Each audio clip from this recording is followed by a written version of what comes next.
हजुर अन्त नमस्कार नमस्कार। सन्चै आरामै हुनुहुन्छ आरामै छ। ए अनि मोमो बेच्नुहुन्छ खालि सन्डे सन्डे हो न सधैँ बेच्नुहुन्छ अन्ते अहिले सन्डे सन्डे बिक्री गर्छु। राम्रै चल्छ नि कस्टमर के कति आउँछन् आउँछ। जति बनाएको त्यो फर्काएर फिर्ते लानु त पर्दैन नि पर्दैन खतम। हिजो सकाउनुहुन्छ हो अनि कस्टमर त्यस्तो बाँकी खाने पैसा नदिने त्यस्तो त गर्दैन कसैले गर्छ नि। राम्रो आफै बनाउनुहुन्छ है आफै बनाउँछ। कति मेहनतिलो ए अन्त अँ, एउटा बात भन्न मन लागेको थियो तपाईँले यस्तो मोमो बनाउनु भएको रहेछ मोमो देखेर खाउ खाउ जस्तो लाग्यो क्या मलाई चटनी पनि रहेछ चटनी के को हो नि टमाटर मिर्चा हजुर धनिया यस्तो राम्रो बनाउ त एउटा कुरा भन्न मन लागेको थियो तपाईँलाई हेर्नु न म उता बाहिर गएर आएको आउँदाखेरि बाटोमा आउँदा चाहिँ हस्पिटल गएको थिएँ क्या अलिकति यो हात दुखेको थियो म त्यहाँ हस्पिटल गएको हस्पिटलले हात काम गर्दाखेरि यस्तो मर्किएर के अनि डक्टरलाई चेक गराउनु गएको थियो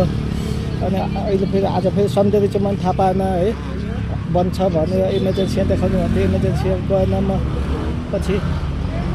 पैसा पस लानै भुलेछु क्या हस्पिटल सरकारी त पैसा लाग्थेन अलिकति मात्रै हो र मोमो खान मन लागेछ दिनुहुन्छ मलाई मोमो तर पैसा चाहिँ छैन क्या अन्त हेर्नु पैसा छैन त बाँकी खानुहुन्छ। हजुर बाँकी खानुहुन्छ। म तपाईँलाई दिन्छु पछि आएर दिन्छु यो बाटो अहिले कहाँ खोज्नु? तपाईँ जस्तो बुढी आमाले यस्तो मिहिनेत गरेर पकाएर खाएको यस्तो म त बाँकी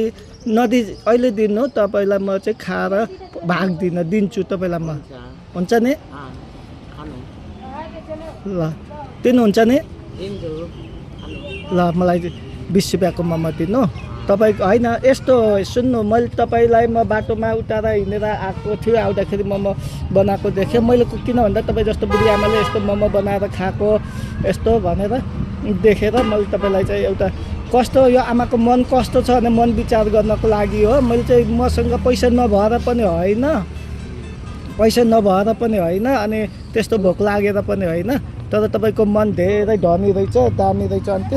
तपाईँको यो मन एकदम सफा मन भएको रहेछ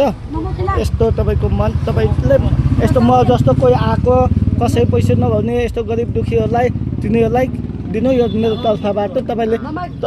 मेरो तर्फबाट केही खानु मनले हुनु त यो मेरो पैसाले केही पनि हुनेवाला त केही छैन केही आउँदैन त्यही नै यसो आफूलाई केही खानु मन लागेको चिज जुसहरू खानु अन्त धेरै दिन पनि त्यस्तै हो यो पैसाले तपाईँले केही खानु भन्नुभएको त फेरि पैसा दिएर कसरी होइन मैले तपाईँको